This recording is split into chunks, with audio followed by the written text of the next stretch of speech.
All right, what's the toughest sport to handicap? Right now, it's got to be tennis. Just try to figure out who's going to win the next major event. You can't do it. No telling what's going to happen on the tour these days. Today, upset is probably not the right word for what happened at the U.S. Open. How about just shocker or incredible? This kid, 19-year-old Alexander Volkov of the Soviet Union, ranked 52nd in the world, paints the line there against #1 men's seed Stefan Edberg, the top player in the world, and Volkov breezes past him.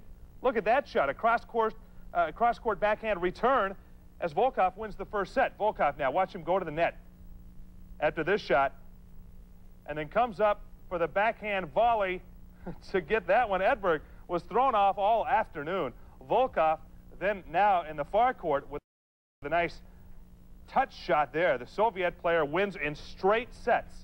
Straight sets today. First time the top seed has lost in the first round of the Open since way back in 1971.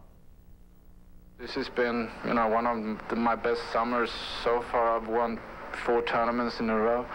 I've achieved a #1 ranking, and looking at that, it doesn't feel as bad now. But I really wanted to do well at the Open this year, but it's too late now. It is now X-4 days and counting. Getting a little seasick here until the official beginning of the strong era of UNLV football. Saturday night, the Southwest Missouri State Bears will be in town to take the Rebels on. Rebel head coach Jim Strong, he's a hands-on coach. He likes to get right in there and be careful, don't want to get too close, but he likes to get right in there with these guys and help them out.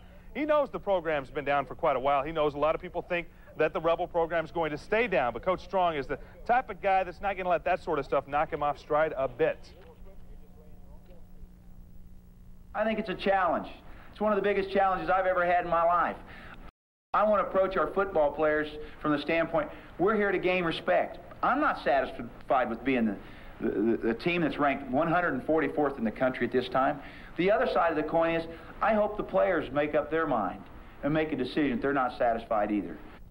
Now, if you think Notre Dame football went big time when they signed a network contract, how's this for you?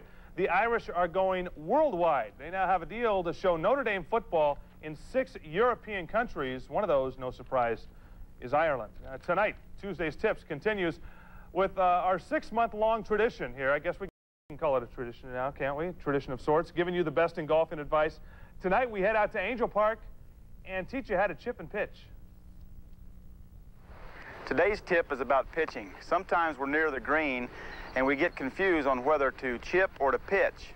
The difference between chipping and pitching is in pitching, you take a little bit bigger swing than you do in a chip shot, and you make a little bit of a weight transfer, which gives you more club head speed, which allows you to hit the ball a little bit more distance.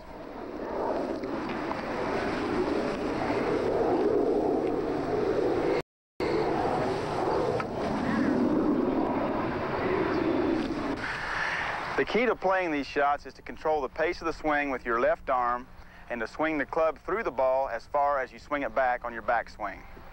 It's a good point there, to swing the ball all the way through, because so often on those little short shots, you want to hold up. Yeah. You want to lay up and you don't want to hit it too hard, but as far as you bring it back, bring it forward that far, and should work, okay? And we'll chip like you. Do you learn from these things, Ron?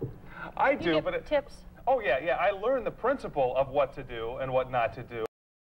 How practical it is sometimes and how it works on the course is different. It just takes practice and talent to be able to do it over and over again.